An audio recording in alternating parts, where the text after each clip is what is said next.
Good evening, visitors. Welcome to the Australian War Memorial's last post ceremony.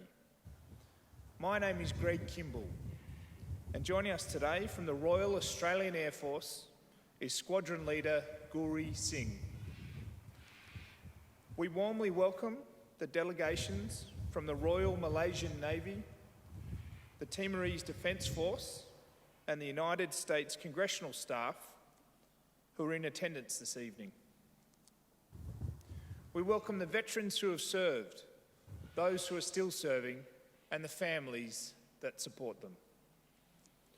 We acknowledge the members of RSL and Services Clubs Associations, RSL Victoria and RSL Queensland, who are watching the broadcast of the ceremony across Australia. During this evening's ceremony, wreaths will be laid at the base of the Pool of Reflection by visitors and students on behalf of the following schools. From New South Wales, Holy Cross Catholic School, Kincumber, and St Joseph's School, Merewether. And from Victoria, Epping Views Primary School, Epping. If able, please stand and join in singing the National Anthem.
Students, you may be seated.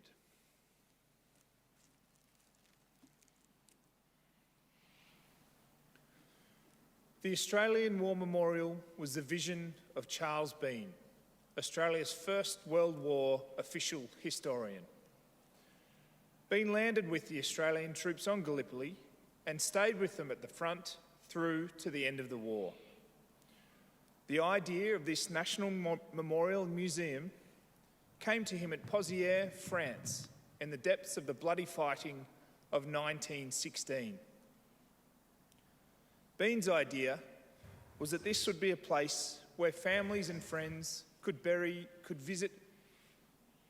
mourn loved ones buried in faraway places. It would also be a place that could help all Australians understand what these men and women had endured and what they had done for us. Bean's vision, to which we remain true, is best expressed as inscribed in the entry to the memorial's galleries.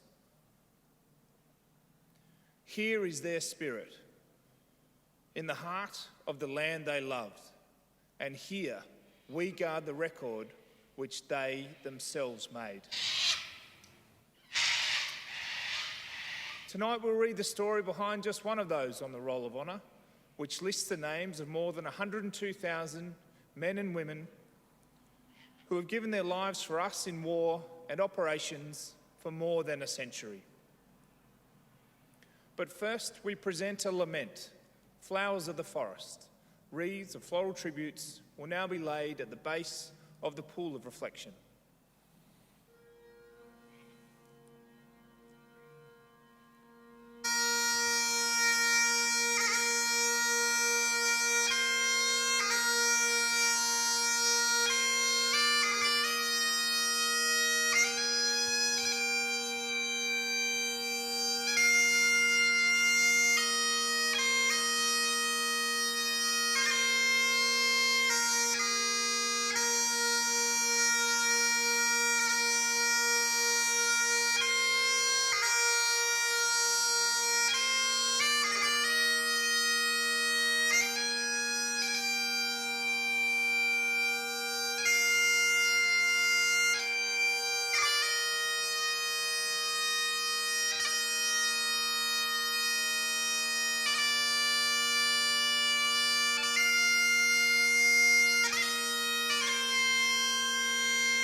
Today we remember and pay tribute to Private Walter Price.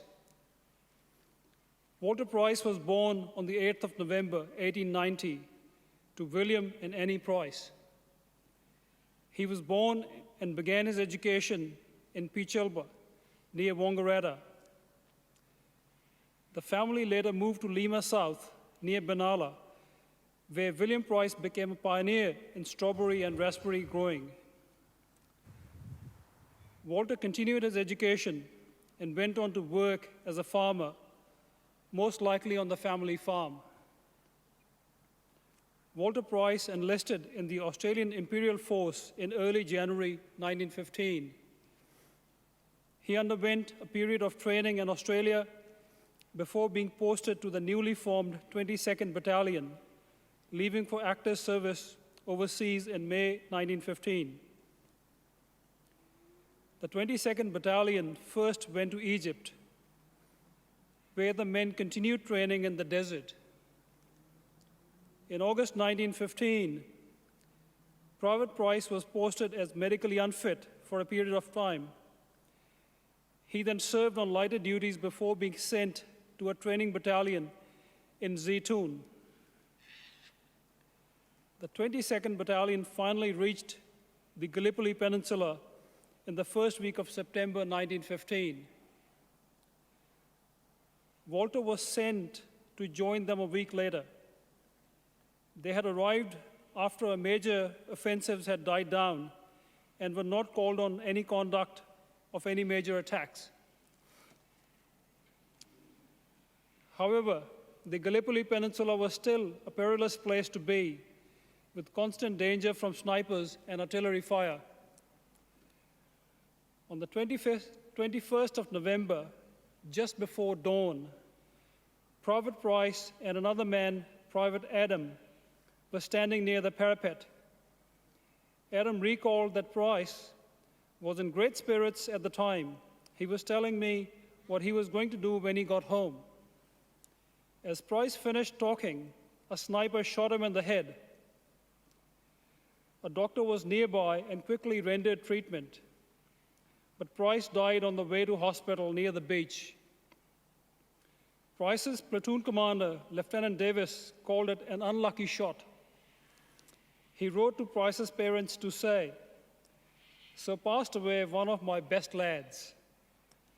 Try and let the thought comfort you that he died nobly doing his duty. Greater honor hath no man than that." Others also wrote to Price's in Lima South to express their sorrow at Walter's death. The Reverend Bennett, a chaplain, wrote to say, "We all valued him for his quiet, sterling worth. Today his comrades are mourning a friend." His captain wrote, "I can assure you that his comrades soon avenged his death.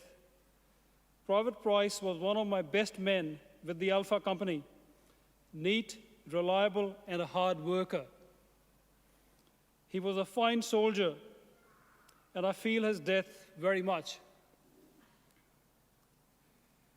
Private Walter Price was buried in Eri Burnu Cemetery near Anzac Cove.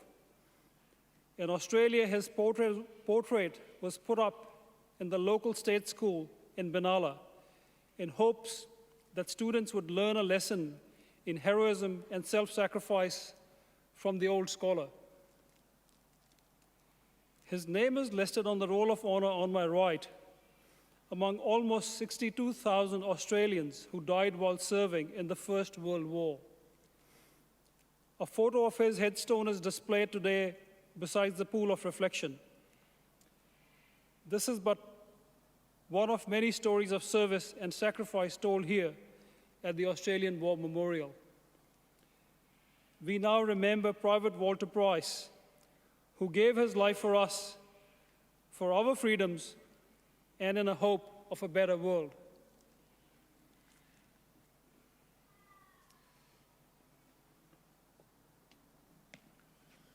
Please stand for the reading of the Ode and the sounding of the last post.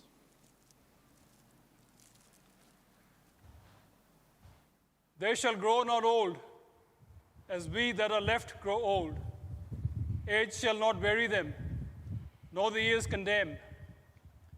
At the going down of the sun and in the morning, we will remember them. We will remember them.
Lest we forget.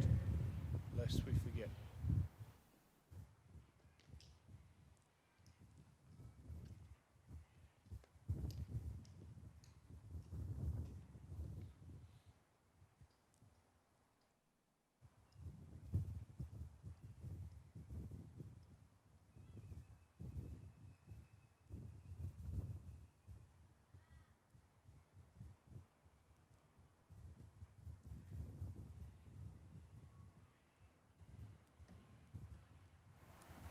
We leave you this evening with the words of the memorial's founder, Charles Bean.